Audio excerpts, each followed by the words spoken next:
Hello. साहेब गुरु जी। साहेब बोलिए बोलिए। प्रणाम, कोटि कोटि वंदन आपको। आपका प्रणाम स्वीकार, आपको प्रणाम। बोलिए। गुरु जी, मैं गुजरात से बोल रहा हूँ। हाँ हाँ, बहुत अच्छे। 2 साल से आपका सत्संग सुन रहा हूँ। अरे वाह।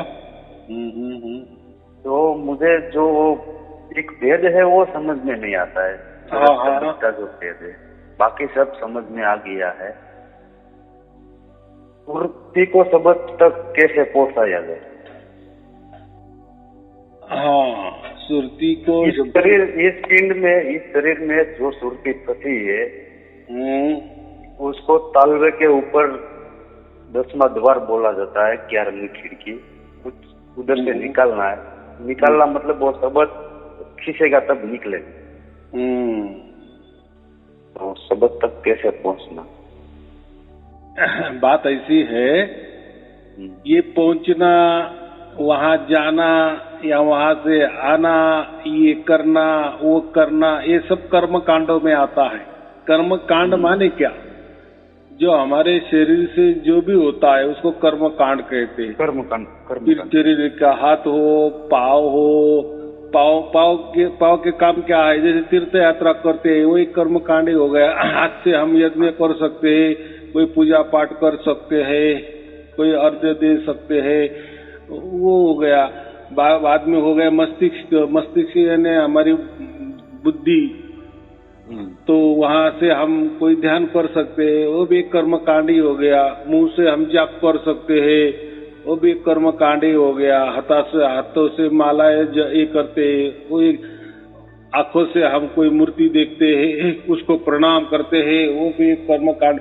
माने शरीर में जो जो भी पंच ज्ञान इंद्रिय, पंच कर्मेंद्रिय, पूरा शरीर, मस्तिष्क, मन, बुद्धि, चित्त, अहंकार, इसमें विचार, कल्पना, ये सब में सबसे जो भी होता है उसको कर्म कांड ही समझा जाता है।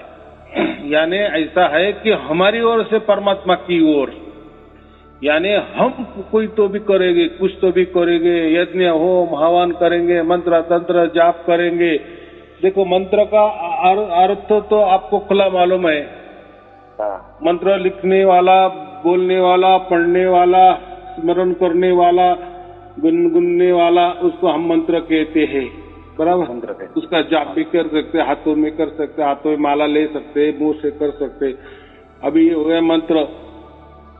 बाद में आ गया तंत्र। तंत्र माने कोई तो भी एक साधना समझो। साधना तंत्र कोई एक तंत्र से करो, कोई ये ऐसा करो वैसा करो, उसको क्या कहते हैं? हम तंत्र कहते हैं ना। तो हो गई, वो भी एक साधना है। मंत्र अभी मालूम हो गया, अभी तंत्र मालूम हो गया। और बाकी क्या है? मंत्र, यंत्र, और एक यंत्र रहेगा। मंत्र, तंत्र, यंत्र। अब यंत्र का अर्थ तो बहुत कुछ अलग अलग होता है। या हमने सुना भी है कि कोई जो तांबे का पत्रा होता है, पित्तल का पत्रा होता है, उसके ऊपर भी यंत्र लिखा जाता है, कोई मंत्र लिखा जाता है, कोई अंक लिखा जाते हैं, कोई स्क्वायर में लिखा जाता है। या वो जो हम बोलते हैं ना, श्री यंत्र, उसमें ये किया जाता है, वो भी एक यंत्र का ही प्रकार है। दूसरा यंत्र हम या जैसे पूजा पाठ होता है ना, वैसी उसकी मांडनी होती है। जैसे सत्यनारायण की पूजा होती है ना, तो वहाँ कलश रखते हैं, कोई फिर जो खाने वाले पान होते हैं वो रखते हैं, उसके ऊपर सुपारी रखते हैं। तो वो जो मांडनी है ना, तो वो जो दिखावा है ना, उसको भी हम यंत्र कह सकते हैं। या किसी की वास्तु शांति होती है तो देखो वो कैसे कोई फोटो वगैरह कैसे रखते हैं, 5-10 फोटो होते हैं, फिर मालाएं होते हैं, फिर अलग अलग यज्ञ करते हैं।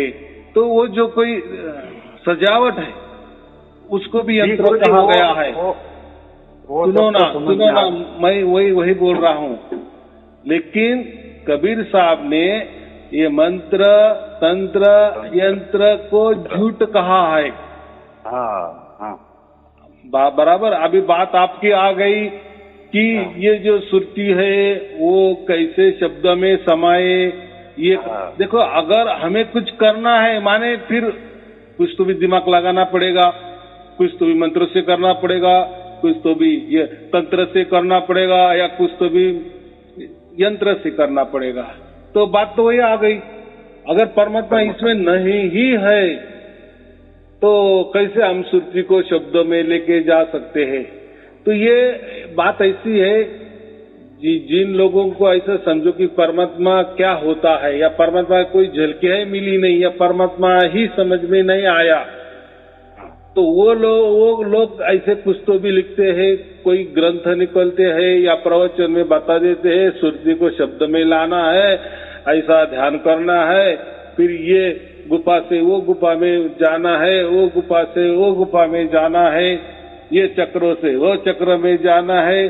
तो ये जो बातें ना पतंजलि योग हम कहते हैं, तो ये ऐसा है कि कोई काम का नहीं है, एक ऐसा समझो एक काल्पनिक है, वहां से कोई जाता भी नहीं है, या वो ऐसा होगा कि गुरु के दरबार में लोगों ने हाजिरी लगाना चाहिए, इसलिए ये ऐसे अड़ंगे लगा देते हैं या कठिन कठिन बातें बताते हैं या प्रवचनों में बोलते हैं। तो जो सर्वसामान्य आदमी रहता है ना, वो सोचता है कि यार ये चक्रों में जाना, वो चक्रों में जाना, ऐसा ध्यान लगाना, यहाँ ध्यान टिकाना, फिर वहाँ टिकाना, फिर गुरु बोलता है कि फिर मैं आऊंगा।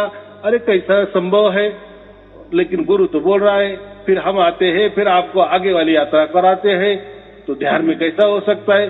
तो इसका मतलब ऐसा है कि जो गुरु के शिष्य होते ना, उनको ये विचारों में या वो लेखनी में या वो ग्रंथों में लोगों को बांध देते हैं, बांध माने पंगु बना देते हैं कि आपकी आगे वाली जो परमात्मा की ओर जो यात्रा है उसके लिए हमारी जरूरत है। आपको क्या समझ में आएगा चक्र क्या होता है, फिर ये चक्र में कितनी पकड़ी होती है, उसका कौन सा कलर होता है, उसमें कौन सा शब्द होता है, उसमें कौन सी धुन होती है, फिर ये चक्र का लय वो दूसरे चक्रों में करना है।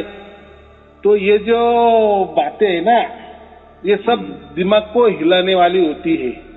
और वो जो गुरु बड़ी बड़ी बातें करता है ना, तो सामने वाला जो भी बंदा होता है वो सुनता है, तो वो ऐसा उसका मन यकीन पे आ जाता है कि ये अगर सामने वाला गुरु इतनी बड़ी बड़ी बातें कर रहा है, ये चक्र का विलय, उसमें उसके बाद इसमें जाना है, फिर शून्य में जाना है, फिर महाशून्य में जाना है, ये पंखुड़ी में जाना है, फिर वो 14 भुवन में जाना है, 21 अंगों में जाना है। वो जो बातें करता है ना चक्रों की, वो इतना अवगढ़ कठिन कठिन बातें करता है, हालांकि उसको उसकी कुछ भी मालूमात नहीं होती या वैसा कुछ नहीं रहता है। वो एक ऐसा है, कथा कहानी है, वो एक प्रकार का संकेत है। परमात्मा कठिन नहीं है, परमात्मा तो सहज में है। नहीं, लेकिन फिर ये क्यों करते हैं ऐसा, क्यों ऐसे धर्म ग्रंथ में लिखा है, वो बोलते हैं ऐसा।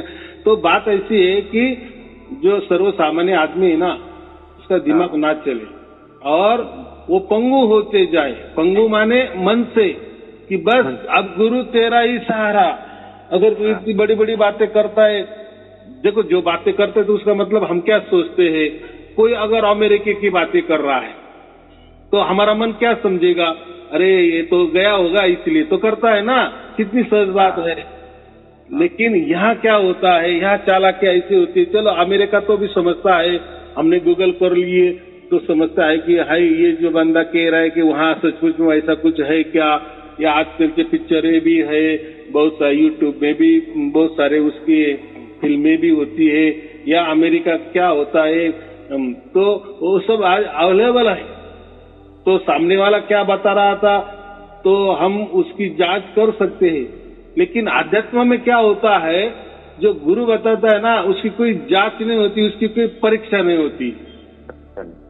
बस जो गुरु कहता है हाँ में हाँ मिला देना, बराबर, बाकी क्या हो सकता है। तो ये ऐसा है कि ये जो आपने सुरती की बात की, तो वो गुरु तो नवतम सुरती की बात करता है, वहां जाना है, ब्रह्मरंध्र तक जाना है, फिर ब्रह्मरंध्र के आगे की यात्रा होती है, फिर वहां ये होता है, फिर ये दरवाजा आता है, वो दरवाजा। तो ये बातें जो है ना, ये सब काल्पनिक बातें हैं।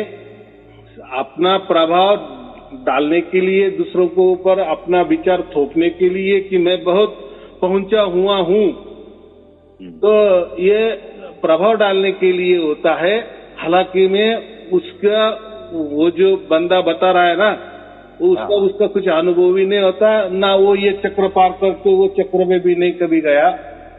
तो ये जो बातें अभी लिखी है ना, देखो धर्म ग्रंथ में बहुत सारी बातें लिखी है, लेकिन आज के ये विज्ञान युग में वो खरी उतरती है क्या? नहीं उतरती ना, नहीं उतरती। थोड़ी उतरती है, थोड़ी नहीं उतरती है। लेकिन तो नहीं चल, या ऐसा लगता है क्या हमें अभी ये गलत लिखा गया है, हाँ ये सही लिखा गया है, ये गलत लिखा, तो जो गलत लिखा है वो हटाते हैं क्या? हम नहीं हटाते ना, या हटाने की कोशिश करो तो कैसा बवाल खड़ा हो जाता है। तो बात ऐसी है, ये जो आध्यात्म है ना, ये सब तर्कों पे गया है। तर्क यानी मेरे बुद्धि के अंदर उतर गया तो ये सच, मेरे अंदर उतर नहीं गया, मेरे दिमाग में नहीं उतर रहा है तो ये झूठ बात है, बराबर। और ये जो गुरु वाले लोग जो है ना, वो तर्कों की बात ज्यादा करते हैं, प्रैक्टिकली नहीं करते। तर्कों में इतना घुमा देते हैं ना, मैंने बड़ी बड़ी बातें करते हैं, या तर्कों में ही बड़े बड़े धर्म ग्रंथ लिख देते हैं। तो वो जो आदमी पढ़ता है ना, तो फिर लगता है अरे मेरा गुरु कितना पहुंचा हुआ है, बाप रे बाप क्या क्या उसने बातें की। हालांकि वो कभी स्वर्ग भी नहीं गया, कभी नरक भी नहीं गया, ये लोग भी नहीं गया, वो लोग भी नहीं गया, उसको परमात्मा भी कुछ मालूम नहीं है, वो खुद क्या है वो भी मालूम नहीं है। सब घिसड़गाई कर देता है, मिक्सिंग कर देता है। शरीर को ही कभी आत्मा समझ लेता है, आत्मा को ही शरीर का समझ लेता है, कभी मन को भी शरीर में घुसा देता है, कभी मन को भी आत्मा बता देता है, तो कभी आत्मा परमात्मा बता देता है। उसको समझ में नहीं रहा कि मैं प्रवचन में क्या क्या बता रहा हूँ और क्या क्या बता रहा हूँ। तो चलो अभी वो क्या है, पापी पेट का सवाल है ना, अभी धंधा ही करना है। अगर गुरुवाई ही करनी है तो गुरु के पास तो कुछ तो भी होना चाहिए कि नहीं। मैं श्रेष्ठ कैसा हूँ, मैं ये बाकी गुरु के श्रेष्ठ कैसा हूँ, ऐसा ही होता है ना। तो हर गुरु दूसरे गुरु के ऊपर कीचड़ उछलता है कि नहीं? अरे उसको क्या ज्ञान है, उसके बढ़िया मुझे ज्ञान है, उसको क्या ये इतने चक्कर मालूम है, चक्र मालूम है, मुझे तो इतने चक्र मालूम है। अरे वो क्या कितने द्वार की बातें करता है, 9 द्वार की बातें करता है, अरे मुझे तो 16 द्वार की बातें। आज के समय में ऐसा ही हो रहा है, बिल्कुल आप सही बता रहे हैं। नहीं है यानी ऐसा है कि मैं दूसरों से कैसा श्रेष्ठ हूँ, तो फिर इससे क्या होता है, इससे ऐसा होता है कि उनकी जो सदस्य संख्या बढ़ जाती है ना, शिष्य बढ़ जाते हैं ना, ये तो होता है कि नहीं। ये बात वो तो सब अपना अपना कर्म कर रहे हैं गुरु जी। तो मुझे इतनी जानकारी चाहिए अब। छोड़ो शब्द जो मुझे मालूम है, मेरे अंदाज से माथे के तो ऐसी बात है, 8 उंगल ऊपर है। मैं वही बोल रहा हूँ कि आपने अगर मेरे प्रवचन सुने होते ध्यान से, तो ये सवाल नहीं करते। चलो कोई बात नहीं है, आप बोले कि मैं तो प्रवचन सुनता हूँ, लेकिन ऐसा आपको एक लग रहा है, संशय है, तो मुझे इतना ही कहना है, कोई किसी में जाना नहीं, कोई किसी को मिलाना नहीं है, कोई किसी के लिए वो कष्ट उठाना नहीं है, या कोई प्रयत्न करना नहीं है, और कोई कुछ भी करने से कुछ भी नहीं होता। आया समझ में? माने ऐसा है, मेरा वो सवाल, आपके सवाल का जवाब ऐसा है कि ये जो सुरती उसको हम आत्मा कहते हैं, तो देखो हमारे अंदर तो आत्मा है, ये तो हमें समझता है कि उसके द्वारा तो हम बोल रहे, चल रहे, सब सुन रहे, सबको विचार करे, कल्पना करे, लेकिन हम उसका ठिकाना बता सकते हैं क्या कि ये जगह उसकी है? नहीं बता सकते ना, कि हृदय में है क्या, कोई त्रिपुटी में बैठा हुआ है, कि वो गिनाल प्लांट जो कहते हैं ना मस्तिष्क में होता है, तो वहाँ वो बैठा है क्या? तो देखो बाकी तो आध्यात्मिक संस्था तो बहुत बढ़िया बढ़िया है, वो तो उनके यहाँ से तो बता देते, कोई बोलता है नहीं। ये जो हमारी छाती है ना, उसके बीच में जो दो हमारी जो छाती होती है, उसके बीच में जो बोलते हैं ना फुफ्फुसे होते हैं, फेफड़े होते हैं, वो दोनों के बीच में वो जगह है ना, वहाँ कोई बोलता आत्मा होता है, कोई बोलता है हृदय में होता है, कोई बोलता है त्रिकुटी में होता है, तो कोई बोलता है ब्रह्मरंध्र में होता है, तो कोई बोलता है नाभि में होता है, तो कोई बोलता है मणिपुर में होता है, यहाँ होता है, वहाँ होता है। वहाँ तो बात ऐसी है, ऐसा उसका कोई ठिकाना नहीं है। ये जो आत्मा और परमात्मा की जो बातें होती है ना, तो वो कोई समझने वाली बात नहीं होती, वो अनुभव करने वाली बात होती है। समझने वाली बात माने किसको हम कहते, या उसको देखा जा सकता है तो हम कहते हाँ समझ में आ गया, कोई सुना जा सकता है तो हम बोलते हाँ समझ में आ गया, बराबर। जैसे वस्तु के बारे में होता है ना, वस्तु जैसे हम हाथ में ले सकते हैं, वस्तु की जानकारी भी ले सकते हैं, बराबर। तो वस्तु का कोई नाम भी होता है, वस्तु का कोई रूप भी हो सकता है, वस्तु हम हमारे हाथों में भी ले सकते हैं वगैरह। तो ये हो गए वस्तु। लेकिन ये जो आत्मा है और परमात्मा, ये कोई वस्तु नहीं है ना। तो अब फिर वस्तु नहीं है या माने उसका कोई नाम नहीं है, उसका कोई रूप नहीं है, तो उसका कोई ठिकाना भी नहीं है। तो ये ठिकाना जो बातें है ना, नाम रूप ठिकाना, तो और उसको हम क्या बोलते हैं, स्पेस और टाइम यानी काल, और स्पेस माने वातावरण, ये इसके सब परे विषय वाला है ये आत्मा और परमात्मा की बातें। तो हम अगर हमको उसका ठिकाना ही मालूम नहीं है वो सुरती का, तो आप कहाँ से उसको उठाएंगे, बराबर। अगर आप ही खुद सुरती हो तो आप कैसे ऐसा सोचेंगे कि हाँ मेरे अभी सुरती उठ रही है, और कैसे क्या आप ही अगर सुरती हो तो आप ही आपका अनुभव कैसे करेंगे, कर सकते हैं क्या। चलो आपका शरीर है तो आपका शरीर भी आपको खुद को नहीं दिख रहा है, तो आपके अंदर जो आत्मा है तो क्या दिखने वाली चीज है। चलो कोई हमने मिरर ले लिए, तो ये शरीर तो वस्तु है, तो इसका तो परछाई है, या मिरर में आरसे में हम तो समझ सकते हैं ना, शीशा में तो हम समझ सकते हैं कि हाँ मेरा शरीर ऐसा है कि आप हम फोटो भी निकाल सकते, देख सकते कि मेरा ये शरीर ऐसा है। लेकिन ये आत्मा का शरीर क्या है, कोई तो ऐसा भी बोल देता है वो तो सूक्ष्म शरीर होता है। अरे वहां जहाँ शरीर आ गया माने वस्तु आ गई कि नहीं। चलो ये बहुत बड़ा देह है, बराबर, आकारों में बहुत बड़ा है, 5 फीट का है, जाड़ा है, पतला है, काला है, पीला है, वो है। तो फिर ये भी एक देह है, तो वो सूक्ष्म देह माने वो भी कोई तो भी सूक्ष्म होगा कि नहीं, यानी फिर देह आ गया माने वो भी उसका कोई तो भी ठिकाना होगा कि नहीं। तो बात ये सब बकवास बात है, सूक्ष्म देह बोले ये बोले, वो है उसका जगह स्थिर है, लेकिन वो देहों में नहीं है। आया समझ में। ये जो है हमारा शरीर है ना, तो उसका भी वापिस शरीर है, तो फिर आत्मा का फायदा ही क्या है। तो आत्मा उल्टा शरीर धारण करती है। अगर उसके पास पहले से ही कोई शरीर धारण किए है उसने, तो दूसरा शरीर कैसे धारण करेगी और क्यों करेगी भाई, पहला है ना। अगर आपको एक मकान है तो आप दूसरे मकान कैसा ले लेंगे, आपको एक मकान काफी है ना, तो आप दूसरे मकान में क्यों ये करेंगे। अगर वो मकान में जाएंगे तो ये मकान छोड़ना पड़ेगा, कुछ तो भी होगा कि नहीं। तो ये बोलते हैं कि वो सूक्ष्म शरीर हो, तो वो जाने दो। बात ऐसी है कि ये जो सुरती है ना, उसको हम आत्मा कहते हैं। वही जो हम बोल रहे हैं, चल रहे हैं, जो सुन रहे हैं, जो सुनने वाला होता है बीच में, या बोलने वाला जो होता है पूरे शरीर में जो उसने व्याप्त किए है, वो हमारे आत्मा ने, माने पूरा शरीर ही आत्मा है ऐसा नहीं है, लेकिन उसका प्रकाश पूरा फैला है हमारे शरीर के अंदर, बराबर। मैं जैसा कहता हूँ ना, कोई मच्छर भी हमारे पाँव को काट लेता है, पाँव तो नीचे है ना, फिर काटता है तो फटाक से हमें समझ में आ जाता है ना, इतना सेंसिटिव है ना। तो वहाँ चैतन्यता है ना, वहाँ आत्मा है ना, इसलिए तो हमें है ना, बराबर। या हमारे कुछ माथे में या कुछ भी चुबा दिए केसों में, माथे में चुबा दिए तो भी समझता है ना, है ना। चुभन कहीं से भी हो तो हमें वो हम समझ सकते हैं, यानी आत्मा का वहां तक राज है, बराबर। लेकिन इतनी बड़ी आत्मा ऐसा नहीं। जैसा मैंने कहता हूं ना, एक मकान के अंदर एक बल्ब होता है कि नहीं, लाइट होता है कि नहीं, तो वो जब जलता है तो उसका प्रकाश पूरे मकान में आता है कि नहीं, पूरे खोले में पड़ता है कि नहीं। तो वो लाइट तो कोई खोली इतना तो नहीं ना, लेकिन प्रकाश तो पूरा खोली में फैल गया ना। वैसा है हमारे शरीर में जो भी आत्मा है, तो वो प्रकाशित होता है तो पूरे शरीर व्याप्त करता है। आया समझ में।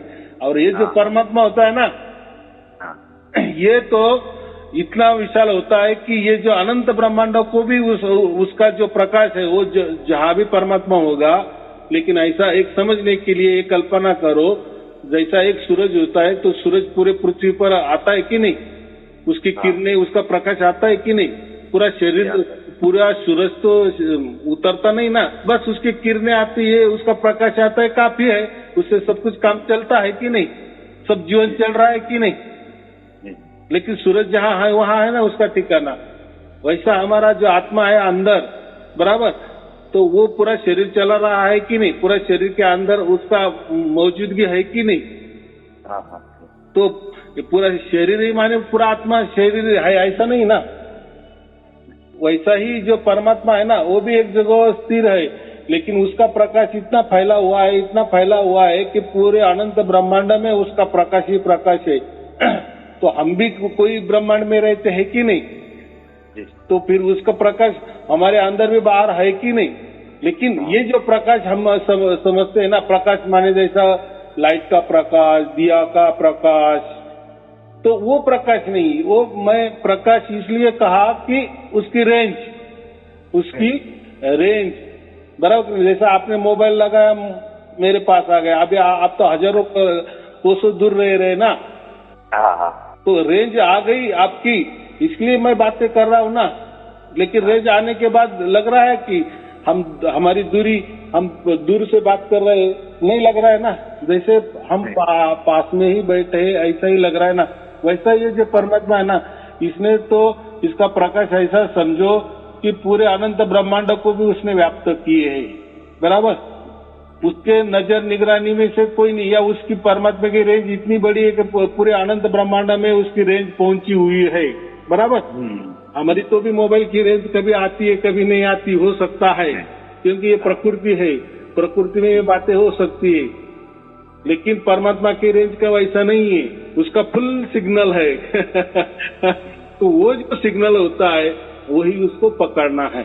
लेकिन वो पकड़ने के लिए, जैसा हमारे प्रकृति में मोबाइल का सिग्नल पकड़ने के लिए मोबाइल चाहिए, बराबर की, उसके लिए सिम चाहिए, तभी वो खींचेगा ना, पकड़ेगा ना।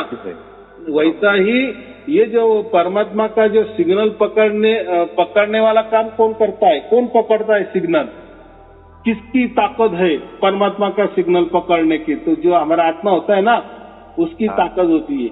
ये मन की ताकत नहीं होती, ये शरीर की ताकत नहीं होती। क्यों नहीं होती? तो शरीर यही पैदा हुआ है और यही मरने वाला है, बराबर कि नहीं। शरीर का तो जन्म होता है ना और उसका मरण तय है। लेकिन जो हमारा आत्मा है ना, समझो जिसको मोक्ष नहीं मिला है, तो वो तो 84 लाख योनि में भटकता है कि नहीं। आत्मा तो वो एक ही होता है, लेकिन वो अलग अलग शरीर धारण करता है, बराबर।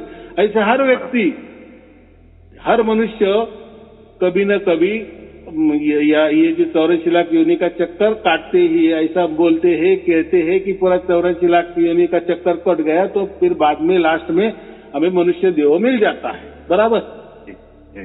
तो ये तो, लेकिन जितने भी हमने 84 लाख योनियां भोगी या शरीर धारण किए, तो उसमें हमारा आत्मा एक ही था, ये नहीं मेरे लिए, और आपका आत्मा आपके लिए, बराबर। तो कई आत्मा अभी भी कोई प्राणी में है कि नहीं, कोई वृक्ष में है कि नहीं, कोई किसी में है तो कोई किसी में है कि नहीं, चल रहा है ना। उनका सर्कल अलग चल रहा है, हमारा सर्कल अलग चल रहा है। आप मेरे से बाद में पैदा हुए हैं, बराबर। हो सकता है मैं पहला जाऊंगा, मेरे बाद आप जाओगे, या जो भी जैसा ही है, यानी हर जो भी जितने ही अब्जो करोड़ों आत्मे हो गए, तो हर एक का सर्कल अलग अलग है, पूरा सर्कल घूम रहा है, बराबर। तो हमें उसमें नहीं जा, लेकिन ये जो परमात्मा है ना, उसकी रेंज तो सभी की यहाँ है। सभी आत्मा, जो जितने भी करोड़ों आप जो आत्मा है या जीव जंतु है, जो भी है, तो परमात्मा का रेंज वहां तक पहुंचा है, सभी तक पहुंचा हुआ है, तो हमारे तक भी पहुंचा है। लेकिन वो जो रेंज है, वो जो पहचान की जो ताकत है, तो ये हमारे आत्मा को है, उसको हम सुरती कहते हैं, बराबर। ये सुरती ने वो रेंज को पकड़ लिए, यानी परमात्मा की रेंज को पकड़ लिए, बस हो गया। तो ये जो परमात्मा है उसको ही शब्द कहते, उसका जो सिग्नल है वो एक शब्द होता है, ऐसा समझो। और जो आपका सुरती है वो आत्मा है, तो हमारी आत्मा ही यानी हमारी सुरती ही वो रेंज को पकड़ लेती है, परमात्मा के रेंज को पकड़ लेती है। जब वो पकड़ना होता है उसको ही कहते हैं सुरती और शब्द योग। आया समझ में? तो ये हम नहीं कर सकते, ये हम नहीं कर सकते। देखो हमारा आत्मा तो बाहर नहीं जा सकता, ये तो बात अभी तो मैंने कहा। हमारा आत्मा का जो दायरा है ये शरीर तक ही है हमारे, बराबर बराबर। इसे तो हम बाहर नहीं, लेकिन परमात्मा तो सर्वव्यापी है ना। हाँ यानी उसकी रेंज तो सही, तो हमारी रेंज कहाँ तक है? हमारी रेंज ज्यादा से ज्यादा हमारे परिवार तक है या हमारे शरीर तक है ना। हाँ हम सीमित है, बराबर।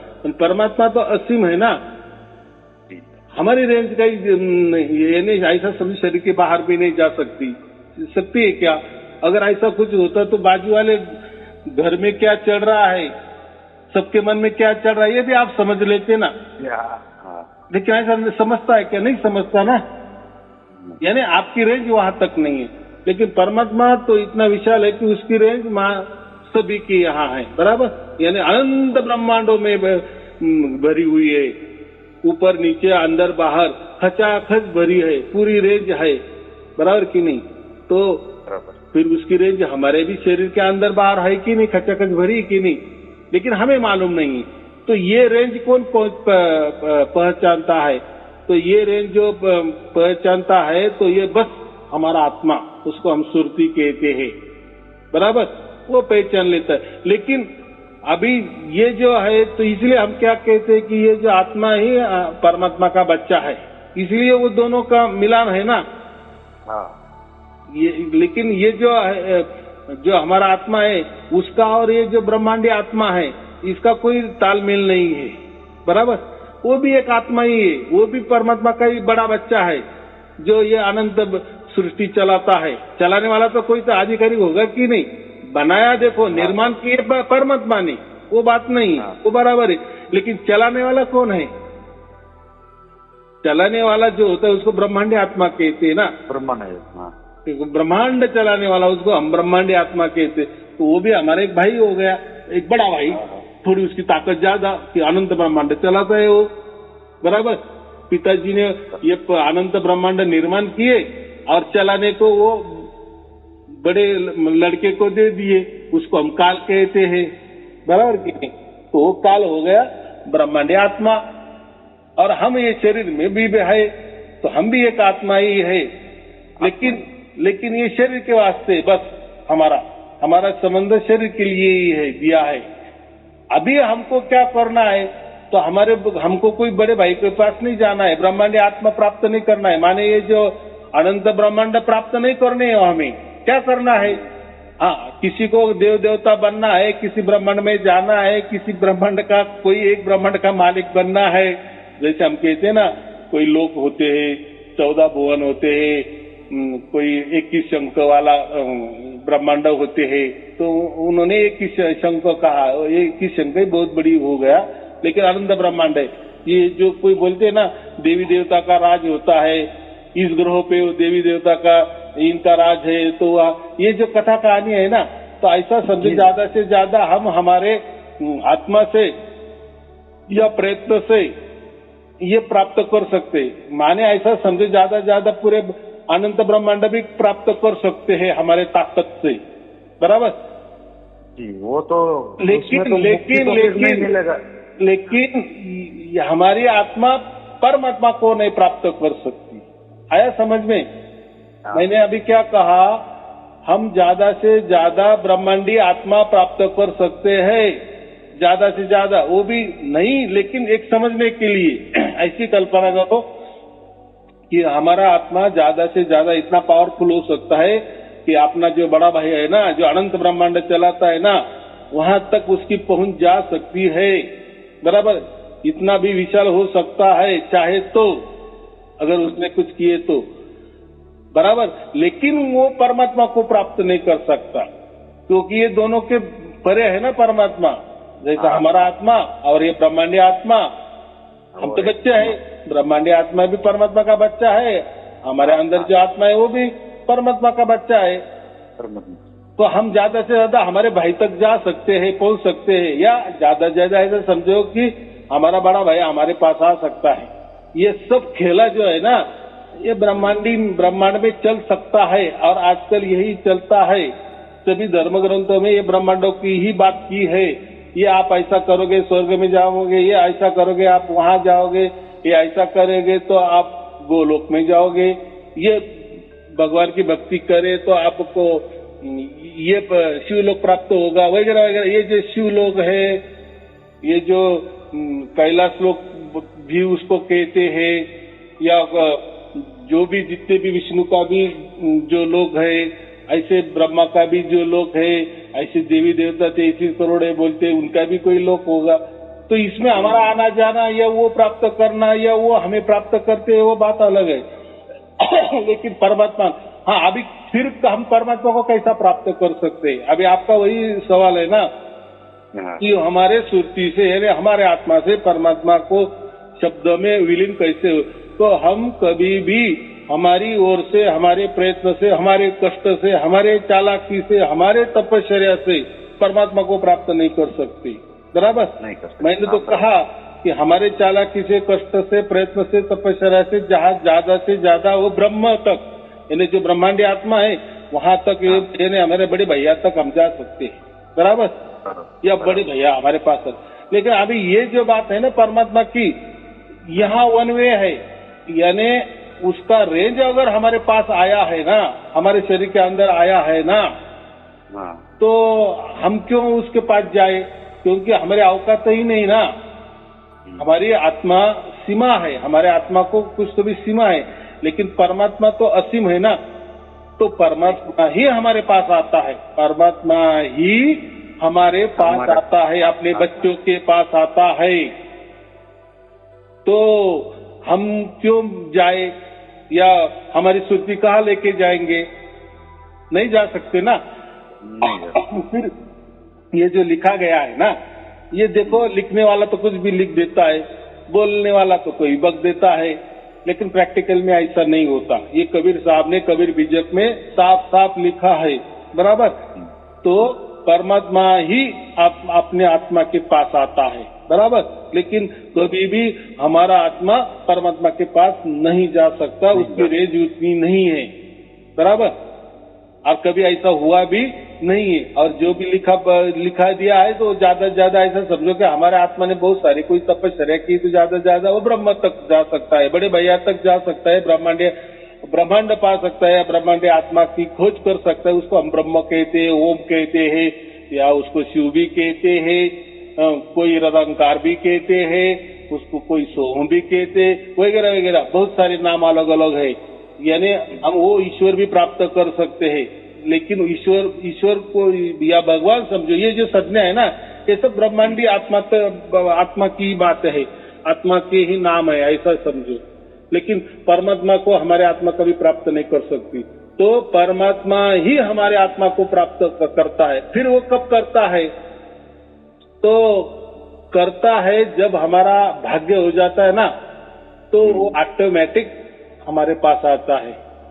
तो जैसे अभी मेरे लोग प्रवचन सुनते हैं तो उसको अनुभव होने लगता है कि हाँ, कुछ तो भी हो रहा है, मुझे आवाजें अभी सुनाई देने लगी है, मेरे आत्मा अभी अनुभव कर रही है। वो जो अनुभव कर रही है माने वो सिग्नल का अनुभव कर रही है। इसके पहले कि वो सिग्नल नहीं था क्या? वो था। वो तो देखो, पर्वत तो सबसे पहले से है ना, वो तो आदि अनादि से है, तो उसकी पहुंच तो आपके पास तो है कि नहीं, पहले से है कि नहीं? आप थे नहीं थे, उसकी रेंज तो खचाखच भरी है कि नहीं? लेकिन वो आपको मालूम नहीं था, आपको मालूम नहीं था, आपको पहचान नहीं थी। बराबर, अभी पहचान हो गई, अभी हो गई। बस यही तो चाहिए था कि आपका आत्मा ने परमात्मा की, उसकी बाप की रेंज पकड़ ली। माने क्या हो गया? आपके सुरती ने वो शब्दों को पकड़ लिए, हो गया सुरती शब्द योग। बराबर, लेकिन कभी ये मन में नहीं लाना कि हमारी सुरती परमात्मा की पास जाती है या शब्द के पास जाती है, फिर हमें वो शब्द सुनाई देता है। तो अब बात ऐसी नहीं है, तो शब्द ही सुरती के पास आता है, उसको विहंगम चाल कहते। ये लोगों ने विहंगम चाल का अर्थ उलट किया है कि हमारी आत्मा ही विहंगम चाल से परमात्मा के पास जाती है। तो हमारे आत्मा की क्या औकात इतनी नहीं है, ये मैं तो कहा ना, बाजू वाले खोली में क्या चल रहा है ये भी नहीं देख सकता, इतनी रेंज भी नहीं है हमारी। ये तो मन से कल्पना से कुछ भी बोल देते कि हम यहाँ गए वहां गए, ये कल्पना है, ये सब कल्पना है। ध्यान में बैठे मैं मंगल पे जाके आया, मैं स्वर्ग में जाके आया, उसकी क्या परीक्षा है? वो कुछ भी बता रहे, हमें हाँ ही कहना है ना। ये धर्म ग्रंथ में लिखा गया है, ऐसा होता है वैसा होता है, ध्यान में यहाँ जाते वहां जाते, ये चक्र से वो चक्र में जाते, यहाँ से वहां जाते, ये शून्य से महाशून्य में जाते, ये सब लिखाई पढ़ाई ये बहुत, ये क्या है, एक प्रकार का मनोरंजन है, उसको हम तत्व ज्ञान कहते हैं, बराबर। ये गोल गोल घूमते रहेंगे, यानी ये सब ऐसा समझो कि शब्दों का जाल है, जंगल है, बराबर, ये वन है, वनराई है, तो इसमें हम भटक जाते हैं, यानी उसको हम तर्क कहते। तो तर्क से परमात्मा प्राप्त नहीं होता, तो परमात्मा फिर प्राप्त कैसा होता है? तो वो उसकी मर्जी से हमें प्राप्त होता है, इतना सहज बात है। तो अभी क्या करना है? आपको कुछ करना नहीं है, बस मेरे प्रवचन सुनते रहना है, बराबर। या आपको कबीर बीजक मिला है कि नहीं? हाँ, मिल गया है, तो वो एक पढ़ो।